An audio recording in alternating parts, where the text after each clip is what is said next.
നാദാപുരത്തെ പോരാട്ടം കേരളം മുഴുവൻ നോക്കി ആകാംക്ഷയോടിരിക്കുന്ന ഒരു പോരാട്ടമാണ്. നാദാപുരത്ത് ഹാട്രിക് വിജയം നേടിയിട്ടുള്ള ഇ.കെ. വിജയനെ മാറ്റി CPI പി. വസന്തത്തെ മത്സരിപ്പിച്ചിരിക്കുകയാണ്. യുവ നേതാവ് KM അഭിജിത്തിനെ UDF കളത്തിലിറക്കുന്നു. CP വിപിൻ ചന്ദ്രൻ NDAയുടെ സ്ഥാനാർത്ഥിയായി വരുന്നു. വളരെ ഇൻട്രസ്റ്റിംഗ് ആയിട്ടുള്ള മത്സരമാണ് അവിടെ. കഴിഞ്ഞ 2 തെരഞ്ഞെടുപ്പുകളിൽ അവിടെ ഇ.കെ. വിജയനും പ്രവീൺ കുമാറും തമ്മിലാണ് മത്സരിച്ചത്. 4000 ചില്ലറ വോട്ടിന്റെ 2 പ്രാവശ്യവും വളരെ ചെറിയ മാർജിനിൽ 5000-ൽ താഴെയുള്ള മാർജിനിൽ അവിടെ ഇ.കെ. വിജയൻ വിജയിച്ചു. അതുകൊണ്ട് 2 തവണയും പരാജയപ്പെട്ടതുകൊണ്ടാണ് ഈ പ്രവീൺ കുമാർ പുതിയൊരു മണ്ഡലം കൊയിലാണ്ടിയിലേക്ക് പോയി.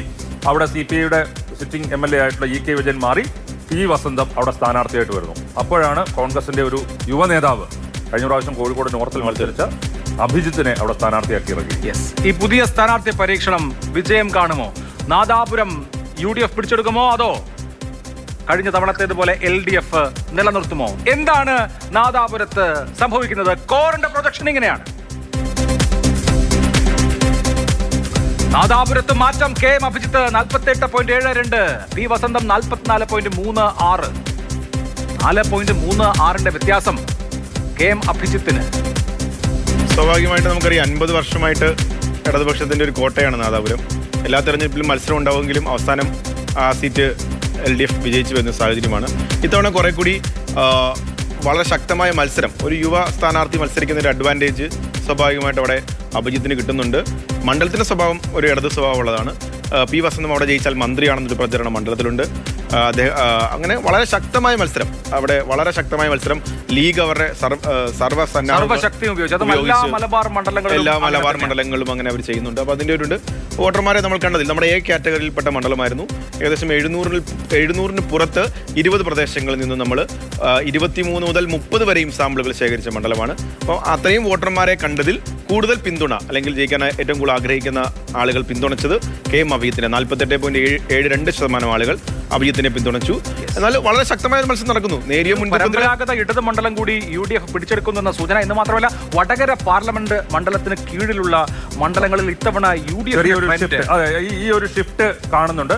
അത് പ്രധാനമായിട്ടും ന്യൂനപക്ഷ വോട്ടുകൾ UDF-ൽ കേന്ദ്രീകരിക്കാനും അത് ഇടതുപക്ഷത്തിനെതിരാകാനുമുള്ള സാധ്യത. ഇന്നലെ എനിക്ക് തോന്നുന്നു ഈ ഒരു ത്രട്ടൊക്കെ മുൻകൂട്ടി കണ്ടുകൊണ്ടാകണം മുഖ്യമന്ത്രിയുടെ തൂണേരിയിൽ വളരെ വലിയ ബഹുജന ഒരു റാലി, അതായത് എത്രയോ ആയിരക്കണക്കിന് ആളുകൾ പങ്കെടുത്ത ഒരു റാലി സംഘടിപ്പിച്ചു. അത് പ്രധാനമായിട്ടും നാദാപുരം, കുറ്റ്യാടി, വടകര 3 മണ്ഡലങ്ങളെ ഉദ്ദേശിച്ചാണ് ഇത്രയും വലിയൊരു ഒരു പൊതുസമ്മേളനം അവിടെ സംഘടിപ്പിച്ചത്. തീർച്ചയായിട്ടും. അതായത് ഈ വടകര പാർലമെന്റിന് കീഴിലുള്ള ഇടത് ബെൽറ്റിൽ വലിയ തോതിലൊരു ഇളക്കമുണ്ട് അല്ലേ? ആ ഇളക്കം ഫീൽ ചെയ്യുന്നുണ്ട്. നാദാപുരം പോലെ ഒരു പരമ്പരാഗത ഇടത് മണ്ഡലത്തിൽ KM അഭിജിത്തിനെ സംബന്ധിച്ച് ഈ ലീഡ് കാണിക്കാനുള്ള ഒരു സാഹചര്യം അതായിരിക്കുമല്ലോ. അല്ല, ഇത്തരം മണ്ഡലങ്ങളിൽ UDF-ന് ഒരു വിജയസാധ്യത ഉണ്ട് എന്ന് ഒരു സംസാരം അല്ലെങ്കിൽ ഒരു പ്രതീതി ഉണ്ടായി കഴിയുമ്പോൾ ലെഫ്റ്റ് ക്യാമ്പ് വളരെ സജീവമായിട്ട് ഉണരും. അതാണ് നമ്മൾ കഴിഞ്ഞ ദിവസങ്ങളിൽ കാണുന്നത്. ഇപ്പോൾ ആദ്യത്തെ ദിവസം നമ്മൾ നാദാപുരത്ത് സാമ്പിൾ എടുക്കാൻ പോയപ്പോൾ അഭിജിത്തിന് വലിയ മുൻതൂക്കം ഉണ്ടായിരുന്നു.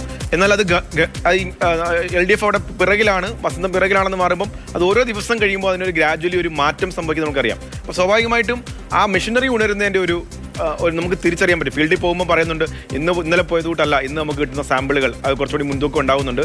സ്വാഭാവികമായിട്ടും ലെഫ്റ്റിന് സ്ഥിരമായി UDF-ന്റെ പ്രചരണം തന്നെ 50 വർഷത്തെ കോട്ട ഇത്തവണ പൊളിക്കും എന്നുള്ള പ്രചരണമാണ് UDF ക്യാമ്പ്, ലീഗ് ക്യാമ്പ്, അഭിജിത്തിന്റെ ക്യാമ്പ് പ്രചരിപ്പിക്കുന്നത്. അതിന് സാധ്യത ഉണ്ട് എന്ന് വേണമെങ്കിൽ പറയാം. ഇവിടെ ഈ ഷാഫി എഫക്ട് ഉണ്ടോ? പക്ഷെ അത് സ്വാഭാവികമായിട്ടും നമ്മൾ പറയുമ്പോൾ ഒരു ഭാഗത്ത് ന്യൂനപക്ഷ ഏകീകരണം നടക്കുമ്പോൾ മറുഭാഗത്ത് ഭൂരിപക്ഷ ഏകീകരണം നാദാപുരം പോലെ മണ്ഡലത്തിൽ ഉറപ്പായും നടക്കും. നമുക്കതിന്റെ ചരിത്രം പരിശോധിക്കാൻ മനസ്സിലാവും. വേറൊരു കാര്യം കൂടെ, ഈ നാദാപുരം മണ്ഡലത്തിൽ പ്രവാസി വോട്ട് 10-15,000 പ്രവാസി വോട്ടുകളുണ്ട്. ആ വോട്ടുകൾ എല്ലാ പ്രാവശ്യവും 15,000 വരില്ല എങ്കിൽ പോലും ഇപ്പോൾ SIR കഴിഞ്ഞപ്പോൾ ഉള്ള കണക്കാണിത്. അവരെ കൊണ്ടുവരാനുള്ള ശ്രമം നടത്തും. ചാർട്ടേഡ് ഫ്ലൈറ്റുകൾ വരും, അല്ലാതെ വരും. ഇത്തവണ എത്രത്തോളം പ്രവാസി വോട്ടുകൾ വരും? നാദാപുരം, കുറ്റ്യാടി, വടകര, കൊയിലാണ്ടി ഈ 4 മണ്ഡലങ്ങൾ, പേരാമ്പ്രം കൂടി കൂട്ടാം. ഈ 5 മണ്ഡലങ്ങളിൽ KMCC കൃത്യമായി ഫ്ലൈറ്റ് ചാർട്ട് ചെയ്യുന്നു, അവരാളുകളെ കൊണ്ടുവരുന്നു, പോൾ ചെയ്യിക്കുന്നു. നമ്മൾ വടകര പാർലമെന്റിന്റെ തെരഞ്ഞെടുപ്പ് സമയത്ത് കരിപ്പൂർ വിമാനത്താവളത്തിൽ ബാഗിൽ ഷാഫി പറമ്പിലിന്റെ പോസ്റ്റർ ഒട്ടിച്ചു വന്ന ധാരാളം പ്രവാസികളെ കണ്ട ഓർമ്മയുണ്ട് നമുക്ക് വാർത്തയിലൊക്കെ. അപ്പോൾ സ്വാഭാവികമായിട്ടും ഈ പശ്ചിമേഷ്യൻ യുദ്ധമൊക്കെ നടക്കുന്നത് കൊണ്ട് ഈ ഫ്ലൈറ്റ് ചാർജിന്റെ ഒക്കെ വർധനം കൊണ്ട് എത്രമാത്രം UDF വോട്ടുകൾ അല്ല ഈ പ്രവൃത്തി അവിടെ പ്രവാസി സംഘടനകളായ കേളിയും അല്ലെങ്കിൽ മറ്റ് കലാപോലുള്ള സംഘടനകളും ചെയ്യാറുണ്ട്. അവരുടെ UDF അനുകൂലമായിട്ടുള്ള വോട്ടുകളാണ് വരുന്നത്. വരാറ് അത് കൃത്യമായി KMCC ആണ് അത് ചാർട്ട് ചെയ്തുകൊണ്ടിരുന്നത്. ഈ യുദ്ധം അതിൽ എത്രമാത്രം ഈ ഫ്ലൈറ്റ് ചാർജിന്റെ വർധനവ് എത്ര പേര് പ്രവാസി വോട്ടുകൾ വന്ന് പോൾ ചെയ്യുമെന്നുള്ളത് ഈ 5 മണ്ഡലങ്ങൾ, ഇത് നാദാപുരത്ത് മാത്രമല്ല, നാദാപുരം, കുറ്റ്യാടിയിലും നല്ല വോട്ടുണ്ട്. കുറ്റ്യാടി, നാദാപുരം, പേരാമ്പ്ര, കൊയിലാണ്ടി, വടകര ഈ 5 മണ്ഡലങ്ങളിലും അത് അവർക്ക് ഭയങ്കര സ്പിരിറ്റാണ് നാട്ടിൽ വന്ന് വോട്ട് രേഖപ്പെടുത്തുക. വളരെ ആളുകളാണ്.